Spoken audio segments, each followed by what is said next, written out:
Hi guys, this is Ranjit, and in this video let's do the unboxing and have a look at this Realme GT Master Edition. And this is different from the GT. The GT is having the Snapdragon 888.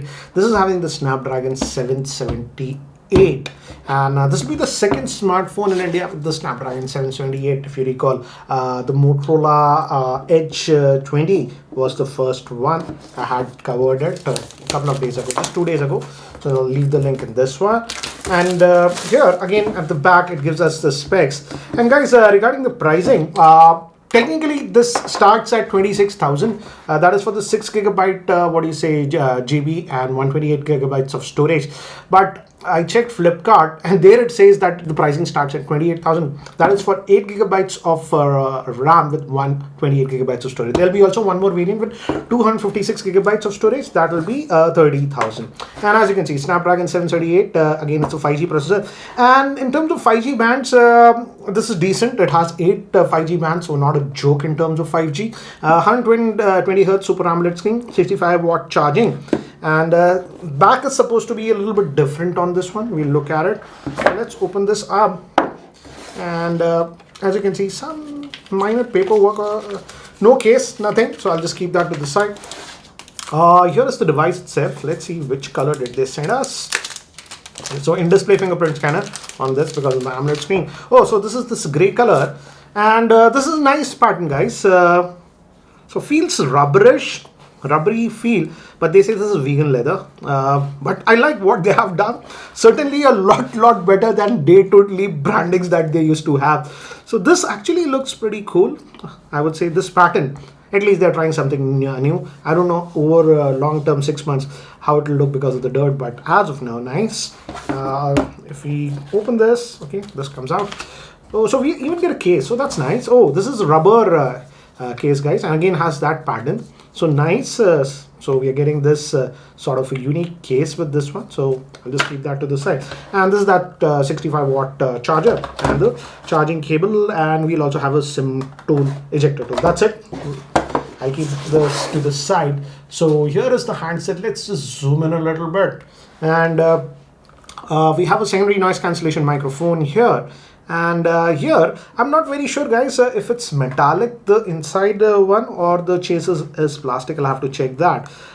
Here, we have the power on off button, nothing else. Speaker. We also have the 3.5mm headphone jack, which is becoming a rarity. So kudos, nice that they have given that. And here we have the volume rockers and the SIM tray. Let's open up the SIM tray and have a look.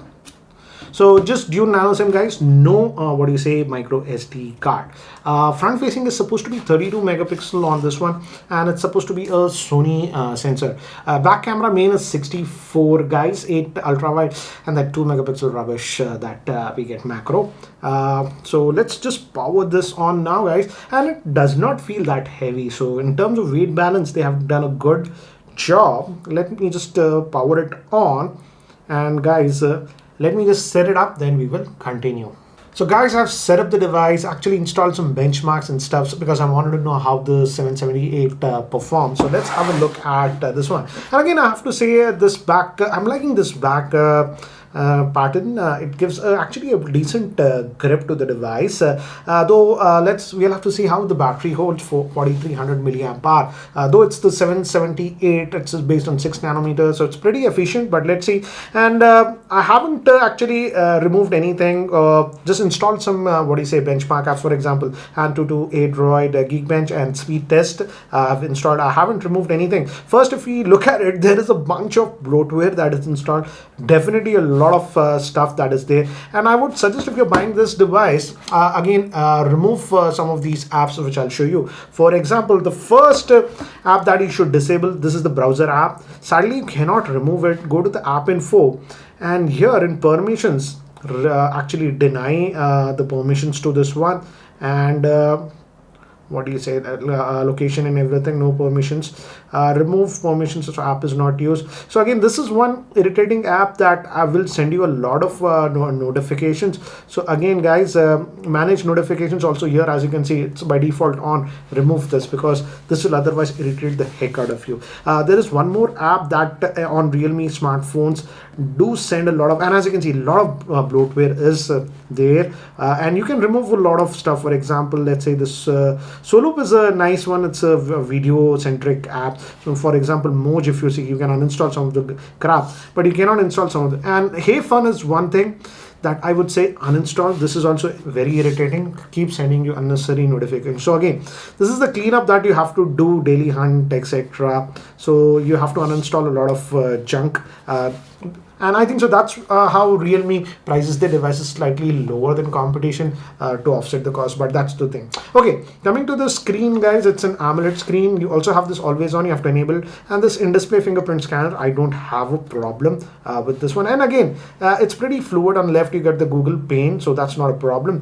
And to give you an idea about the benchmarks, the performance of the 778, I ran Antutu on this one. So let's see the scores that we are getting on this, and we got a score of 5,34,000 on Antutu. So, and these are the scores. The GPU got a decent score of 1,56,000. But one thing to note guys, and I like this one, is that while running this benchmark, the temperature increased by only 0.8 degrees Celsius. And that is actually really good, because I've seen benchmarks when I run the same Antutu with the same build on some of the smartphones, the temperature increases by 4 to 4.5 degrees. For example, that reminds me of the OnePlus 9 Pro. So that way I would say this smartphone simply does not heat up that much when it's stressed, and it has that vapor cooling. So that's nice. So this is regarding the benchmark score. Geekbench also I actually saved that score. Here again, as you can see, we got some pretty healthy score. So in terms of performance, I don't think so you'll have a performance, and gaming performance will also be good. Coming to the screen, it's an AMOLED screen as I've told you, and it's that 120 hertz that we have on this one. If you go to display by default, and if you go to more, and here you have to force it to high if you want it always on 120. By default, as you can see, it's on auto. And as of now, the screen quality looks fine, I would say. But again, a lot of junk that you have to uninstall. In-hand feel, again, as I've told you, I like it. It's not as light as the Moto Edge 20, but again, I don't see a problem with this device.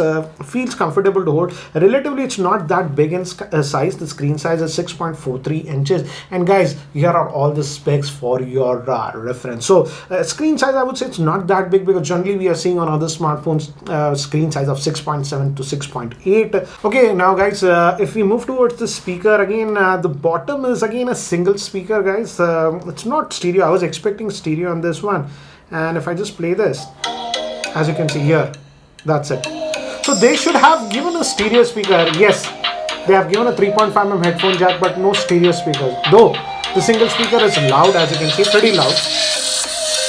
But I don't know why they skimmed stereo speakers on this one. And even the Moto Edge 20, both smartphones with the Snapdragon 778 costing close to about 30,000 and no stereo speakers. So yeah, I don't know why that's happening, but at least this has that 3.5mm headphone jack on this one.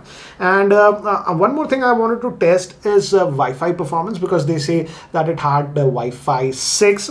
I am on a gigabit connection. My router is still a Wi-Fi 5 one, and actually if we get speeds of around 550, I would say it's excellent. Let's see what are the speeds do we get on this one. And as you can see, really good. Oh my god, it touched 620. So this is one of the best that I have seen with this router, guys, because this is a Wi-Fi 5 router, not a Wi-Fi 6.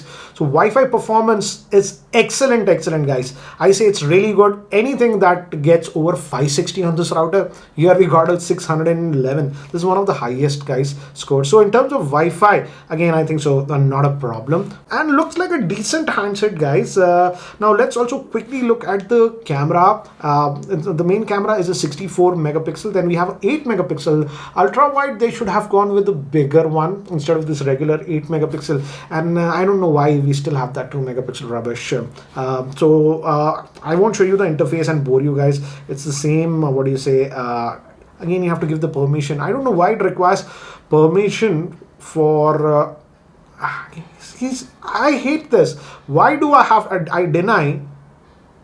I have to give permission, phone permission for the camera to work. I don't get it why even OnePlus started doing this with the Nord 2. I don't like this trend. I have to give the phone permissions. Allow it, then only the camera works. So that is something. Again, here's some of the privacy stuff. So this is the camera interface, guys. I won't bore you. And this is the front facing, no shutter lag, and it's actually pretty wide, the front facing camera. So let me do one thing. Let me actually show you some of the samples that I've taken with this one. Sample taken with the rear facing camera, and this is ultra wide. We can also do 2x zoom and 5x. I wouldn't say 5x is good, but these were samples taken in indoor artificial lighting, and as you can see, it did actually a decent job. Wide angle is not that great in artificial lighting, and even HDR, as you can see, is not that good. This was taken in very low lighting, and this was with the night mode. Again, regular shot and night mode. The night mode does make quite a bit of a difference. Now these were taken with the 32 megapixel front facing camera, and I have to say the front facing camera performance is good, and these were taken with the portrait bokeh mode. So guys, that's it for now for the unboxing and first look at this Realme GT Master Edition. So what do you guys think about this one? Do let me know in the comment section below. What do you feel about this smartphone? And what are your thoughts about this one? At this price range, again, yes, there is that slight bloatware, but if we compare it to the Moto H20, I would say the Moto H20 is at 30,000. This with the same configuration, 8 gigabytes and 128 you can get for 28, but again, it has some bloatware and stuff, and also the screen is slightly smaller. I'll have to do the camera comparison between those two smartphones because the Motorola technically has a better camera setup, specifically the rear one with 108 megapixel. But anyways, what do you guys feel about this Realme GT Master Edition? Do let me know in the comment section below. And guys, if you're still not subscribed to the YouTube channel, hit that subscribe button. This is Ranjit, and I hope to see you in my next video. Take care, guys.